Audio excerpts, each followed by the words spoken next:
Like, why can't comics be this cool again?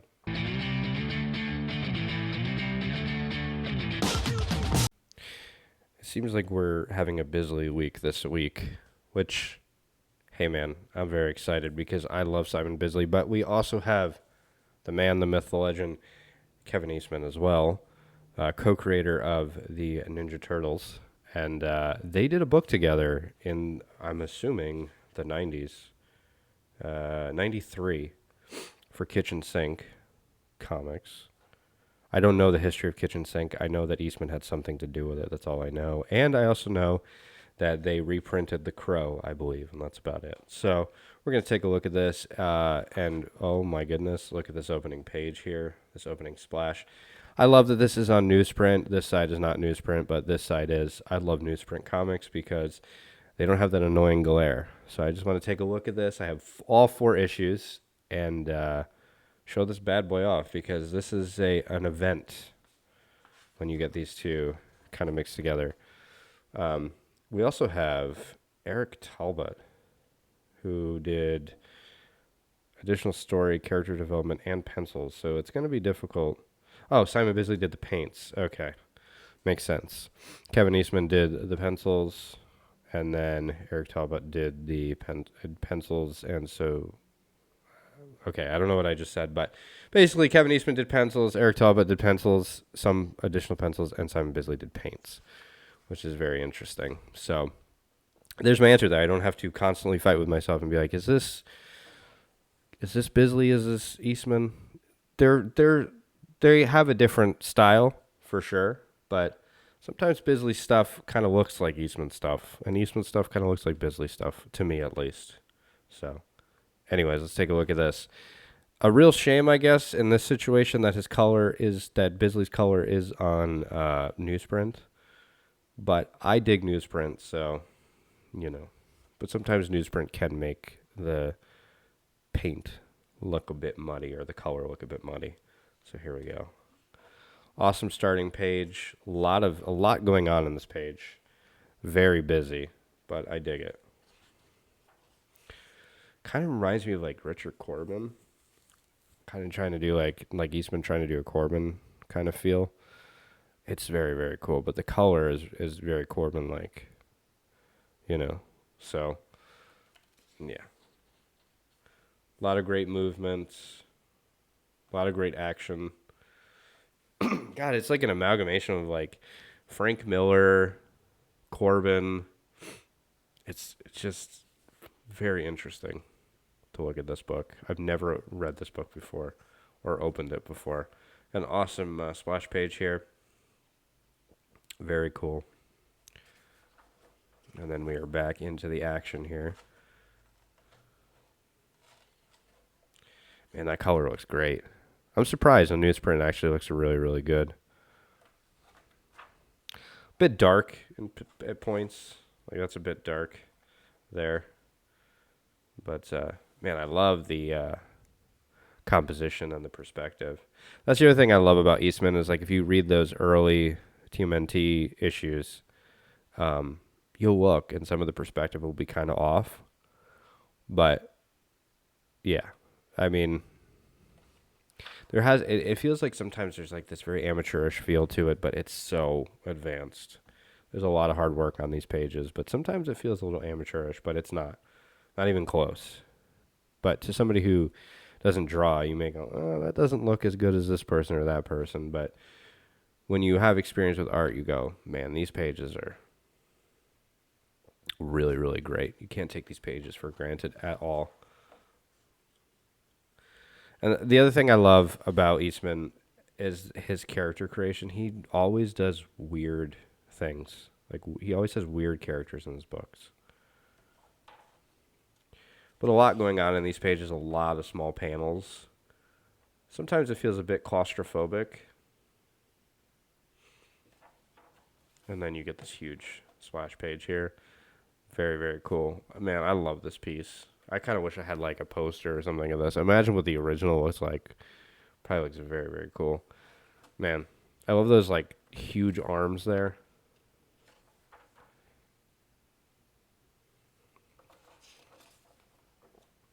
See, I mean, that kind of looks like Bisley to me. So I don't know. I don't know. I'm gonna look like a noob on this one because I still have a tough time sometimes, like telling the difference between artists. Like, there's obviously artists who are super like obvious, like Frank Miller. I can spot Frank Miller a mile away. I can spot like Tim Visual a mile away. But then when you get these artists who are kind of similar to one another, it's sometimes a little difficult, especially when you get into like that house style for like DC Comics and Marvel Comics. It gets a little difficult sometimes to tell the difference, but still learning. Man, I love that. That's a great panel right there. Some of this is a little too dark, I feel like. But man, I love the color on that. Man, what a great piece that is. And then we get this cool page on the back.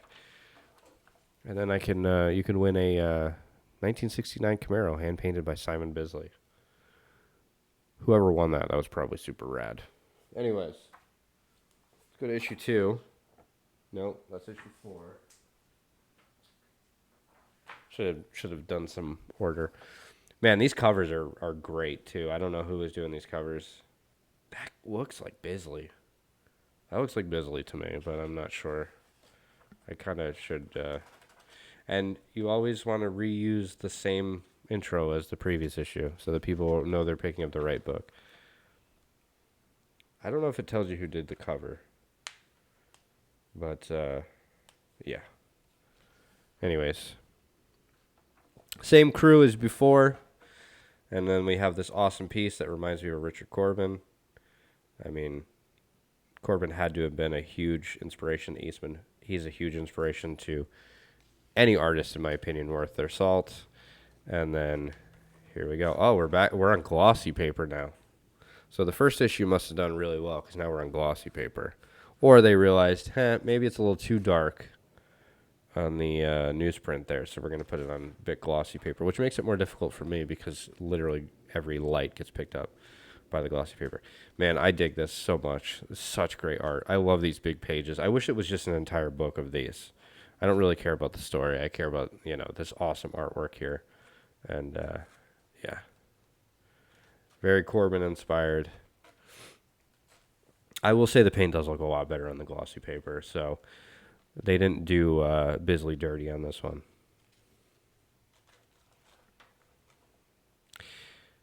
Man, it's so weird. It's so different than what you, like, and that's the thing is, you don't, like, sometimes reading something that's so different than what you normally read or looking at what you normally, this stuff is so much cooler than, like, Superman or Batman, in my opinion. I mean, look at this guy.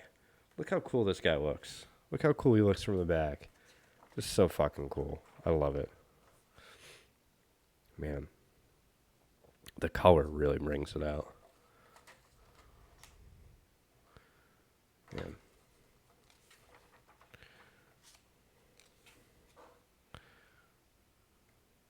Man, look at that. I absolutely love that. Such a cool, like, just, like, establishing shot to tell us where we are. So our two characters are getting it on. Very nice. And then, of course, we have, like, a Frazetta-like piece. Man, some of this stuff is a little too dark, I feel like. I'm trying not to, like, rip the fucking thing in half. I've ripped comics on this channel before, and I'm trying desperately not to. Because I like it when my comics are intact. So cool. It's just like every single panel looks like something that I would want to put on my wall. You know what I mean? It's just, and I love that, like the deep red.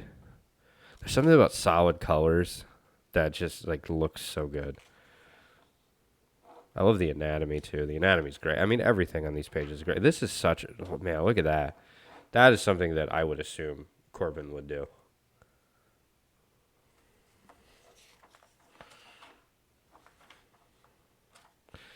I'm not familiar with Talbot. I don't know, what he's done. His name sounds familiar, but I don't know what he's done. So I'm sure he's probably done something very, very important. But I'm learning here too, so. And then we have this thing that I've seen. This, I think it's called Project X. Yeah, Project X. And it's limited to only 100,000 copies. So that's not a lot. Only 100,000 copies. Hopefully everybody got the copy that they wanted. And then you could win your 1969 Camaro, hand-painted by Simon Bisley again. All right, we are on issue 3, and the cover is just as awesome as issue 1 and 2. Man, what is... I know that name, Talbot. I don't know what the fuck he's done. I should probably Google it after this and be like, oh, I feel like an idiot. Like, he did this. What an awesome panel to open this up. And what awesome panels here. Man, just looks so good. That paint really brings it to life. Try not to like scrape my fingernails against the wood because it's an annoying noise. So, there we go. It's so difficult because I got to look at the book and I got to look at the screen and look at the book, and then sometimes I feel like I'm away from the mic. But anyways, we got a ton of panels on this page as usual. I mean, sometimes I feel like it's a little too much, but hey, whatever. The action is great as usual. I mean, you can look at this amazing book and just, I mean, look at the character design there. Something out of like Dark Souls, you know. Were they reading Berserk at the time? Because I feel like there's some things that are very Berserk-like. By the way, we're going to cover Berserk at some point. I'm a huge fan of Berserk. And a certain YouTube channel that covers comic books kind of shit on Berserk, and I was very upset about it. And I'm going to do my Berserk overview of it, because I think Berserk is the best, possibly comic book ever printed. So, yeah. But I digress. We're doing Melting Pot here. We got a page here that just wants to stick together, so we're going to try not to rip it. Got a little tight page here, so we're going to... You know what this also reminds me of? It reminds me of, like, Mobius. These, like, top-down views as the dude is flying in. Very cool. I mean, this is, like... Any comic book that can, like, bring you to another world is very, very cool. Very Richard Corbin-like, you know. It's just so different than anything that was on... Because I'm trying to think, like... I mean, I was very young in 93. I was, like, 2. So I don't know exactly what was on the shelf at the time, but I imagine it was not... that's like straight out of Den right there. Come on, you're going to tell me that that's not Den.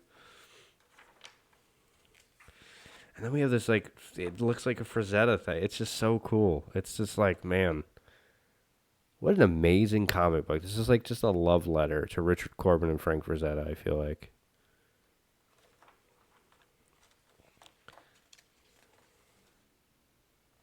And it's like Eastman's doing the penciling on this. Jesus. Fucking unbelievable. I never knew he was that good. I never knew it. That's the thing is, like, and I know, like, Eastman's a mainstream guy, but, like, he's not as mainstream. Because when you start reading comics, you're like, oh, John Buscema and Neil Adams and Jack Kirby. And I love Jack Kirby. I love all those guys I just named. But, you know, there's a lot of guys that are left out. And you're like, why are they left out? And then here we go with our final page here. And then let's take a look at issue 4, and then we are done with Melting Pot. Awesome cover, as usual. Man, so cool. Trying to, like, sneak in and look at different pages. All right. Trying to skip ahead. That's very cool there. Man. Just the way he draws, like, anatomy and hands. Like, hands are so difficult to draw. And it's just like, holy shit. Man.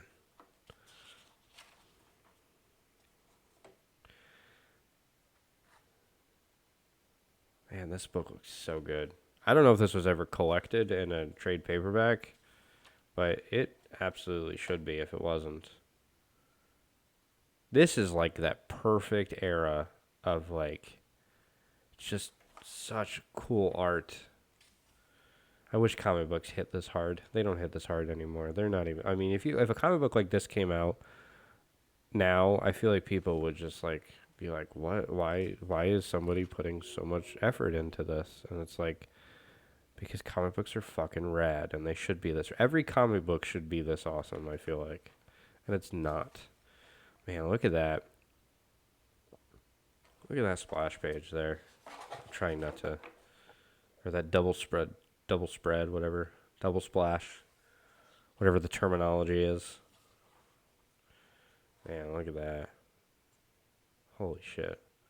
Man, I just love like the movement of the characters and like, oh, man, it's so cool and it's just creative anatomy. I love it.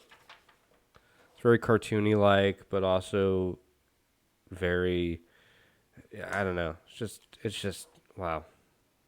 I'm speechless. It's very difficult to talk with yourself about how awesome a comic book is, but I mean this comic book is just fucking rad. I love that water effect there too. The water looks amazing. Man, Bisley, hopefully he got paid a lot for this. Man, I just want to know his process of how he paints like this. I mean, that's the thing is like learning to draw is a difficult thing alone. Learning to ink is difficult alone. And then if you have the chops to color it too, it's like, man, I mean, I know Eastman's doing all the heavy lifting on this, but on the pencils at least. But color is fucking difficult too. I wouldn't even know anything about color because I haven't even focused on color yet. I'm a big black and white person, but man, this is a book where color is like really stands out. And I love even like these like darker blues, like these deep blues. Like every color is just like beautiful. It's just like a man, look at that. Holy shit, look at that. Wow. How much was this comic when it came out? 350. In 93, that seems totally normal. Like that seems like I feel like they're getting ripped off, honestly. Man.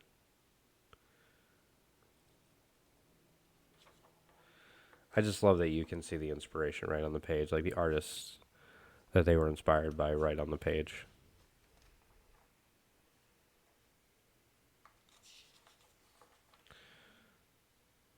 Was that like God? Like they're fighting God or something?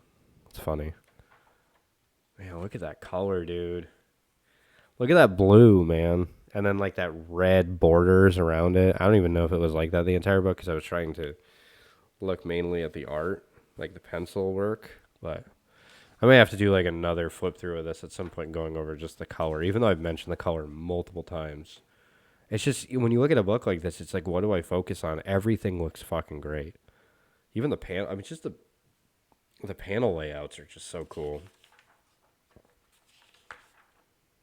Sorry, I skipped past that a little too quickly. Kind of sit there for a minute. Not a minute, but whatever. Man, so cool. And then there's some information here about it, but yeah, I'll read that at some point. Man, so cool. What a juggernaut of a book. Man, 94, 93, 94. They say the 80s were great for comics, man. The 90s were rad too. And that's the thing is like this was out at the time. Now I can talk about it rather than looking through the art. But this was out at the time where like Image was like dying or was almost dead at this point. I think they were pretty much dead at this point. Maybe they started to die like 96. And you look at stuff like this and you're just like, why was Image so popular, you know? I mean, I give a lot of respect to guys like Silvestri and Jim Lee and even Todd McFarlane, but and Wolves Portasio too. But I mean, this stuff I feel like it's just so much cooler. it has more life to it. It has like I don't know, man. It's just like there's some art that I look at and it just doesn't make me feel anything. And then I look at something like this and I'm just like it gets me feeling everything. I'm just like, why can't comics be this cool again? I'm begging the comic book industry just to make comics like this rad again because comics were fucking rad in the 90s, dude. Super rad. I even read like the new like TMNT stuff every once in a while, and that even just feels soulless and lifeless. I don't know. I feel like I don't know. Maybe people are just not interested in the comic book medium anymore.